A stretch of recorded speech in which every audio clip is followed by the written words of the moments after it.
Okay, I'm going to be using Kali Linux for this tutorial just because I had the virtual machine and it will serve for this course. Okay, root as a default username and backwards TOOR.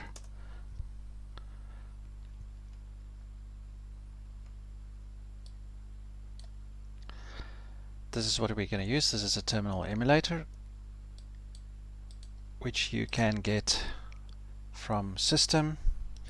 This is a version of the terminal emulator. That is one as well, and that is one as well. Most Linux distributions will have these. So I can either go to applications, terminal emulator there, or one of those three, or the shortcut there. Okay. So let me just explain quickly. Just a short intro. This is an introduction course to the typical Unix Linux shell command basics meant for beginners and therefore does not go into advanced details. If you would like an advanced course on this, please let me know. A Unix shell is a command line interpreter or shell that provides command line user interface for Unix-like operating systems. This is the Unix shell. The shell is both an interactive command language and a scripting language and is used by the operating system to control the execution of the system using shell scripts. Shell is a Unix term for the interactive user interface with an operating system. The shell is the layer of programming that understands and executes the commands the user enters. In some systems, the shell is called a command interpreter. Windows version of a shell is the command prompt. In computing, a shell is a user interface for access to an operating system services. In general, operating system shells use either command line interface CLI or graphical user interface GUI, depending on a computer's role in particular operation. Let me explain quickly about directories and folders, especially as it relates to Linux or Unix. The term directory refers to the way a structured list of document files and folders is stored on a computer. Directory is a file system concept, but usually most people see directory and folder as the same thing. The Windows folder on a C drive of Windows is the same thing as C:\Windows in MS-DOS. However, when referring to a command line interface such as MS-DOS or Linux, it's more correct to say directory instead of folder. But in my course, whenever I say directory, I will usually refer to the root directory. And a root directory is this one. So if I change to the root directory, just ignore this root here, it's just a user. If I change, let's quickly see list. Use this. Okay, this is just a user, that root. That could have been my name, Jerome, but there's no custom user setup on this Linux yet. So that's default user root.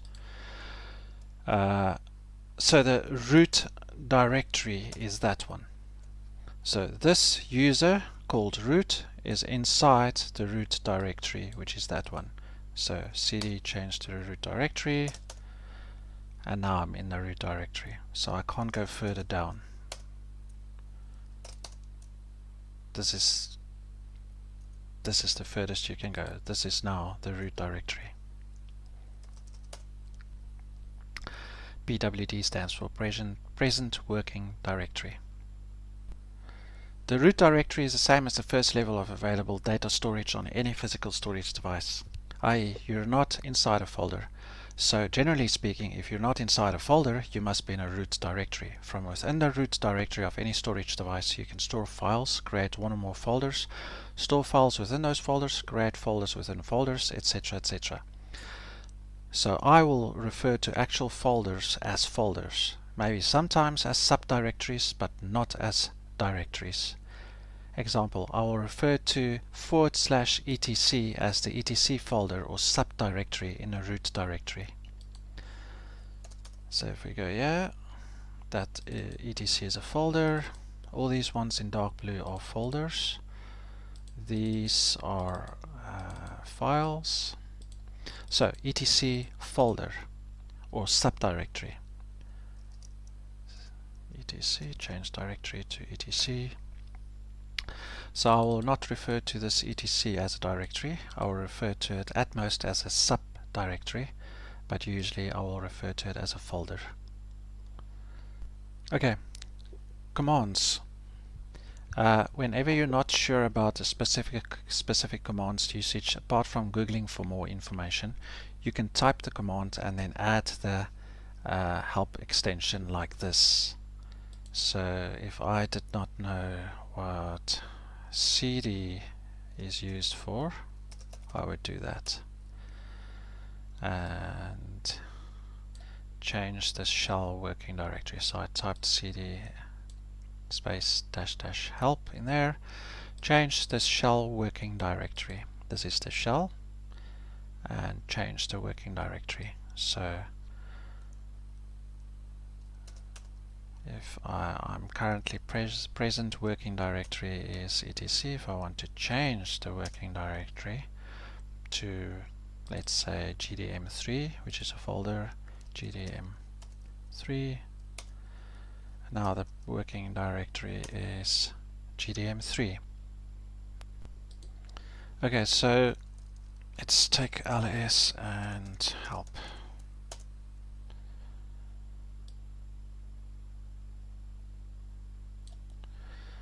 So ls, which is the equivalent of dir in Windows.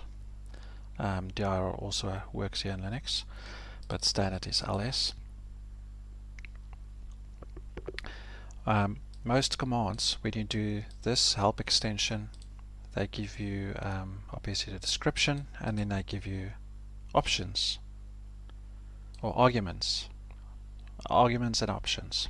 These are the options or arguments that you can use with this ls command. So I will just, for this example, I will use this one, A. Do not ignore entry starting with dot. Let's do this quick. That's ls, and then ls A. As you can see, dots.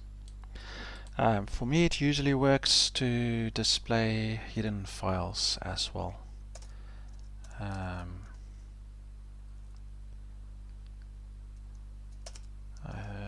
Unless I'm thinking about...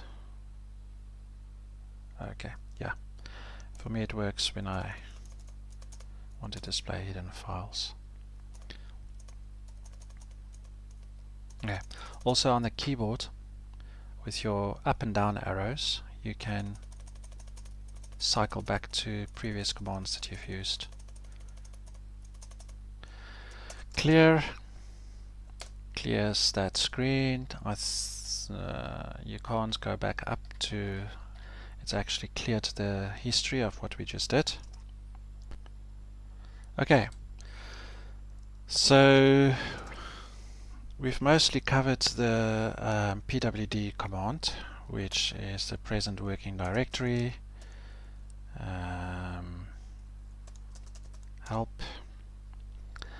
Two options for this one, so print a value of if it names the current working directory, any symbolic links. Let's use this one. So capital P. Okay, but yes, always very useful. A lot of the times you would want to use the options with the commands. Okay, let's go on to the next command, cd, which we've also pretty much covered.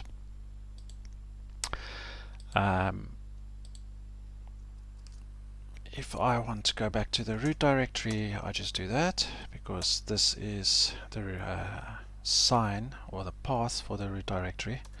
So now we're in the root directory. If I do ls all, okay, so if I want to change to, let's do something I haven't done yet.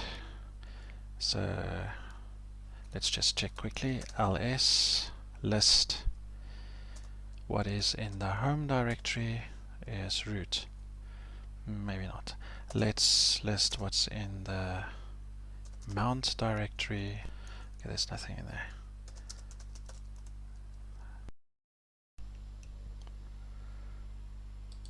Okay, so let's try ls etc GDM3. Let's go back there again. So you don't need to go into etc folder so that you can go into GDM3 as an example folder. You can do this etc, so root directory etc GDM3. There we go. Go back to the root directory, present working directory, root directory, list, and help. Help. There we go.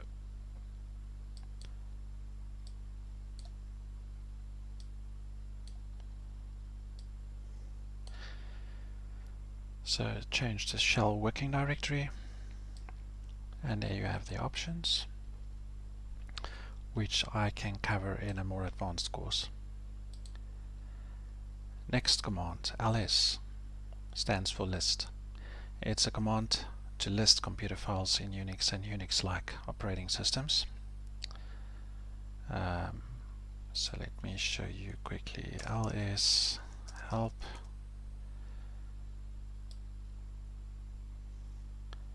I'm looking for L. I did cover earlier about list A, which can help to display hidden files, but list lowercase l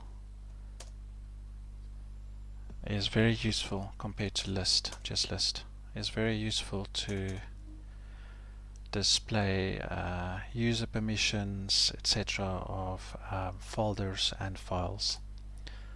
So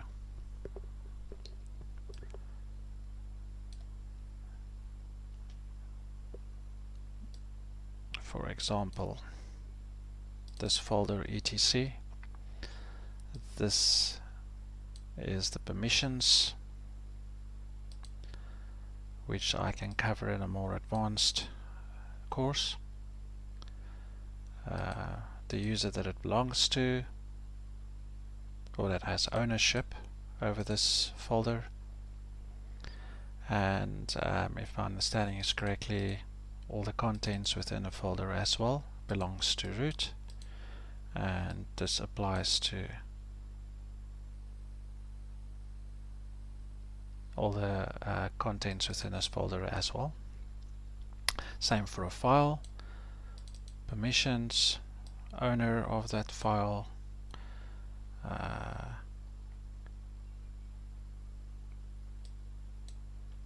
the dates. Not 100% sure if these are the dates created or date last modified. Let's go back to ls to check that. Help.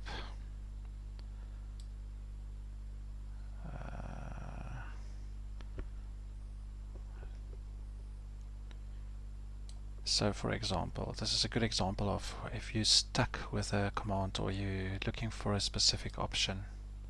So we can use this as an example. I'm looking for the information on modified or time created, date and time created.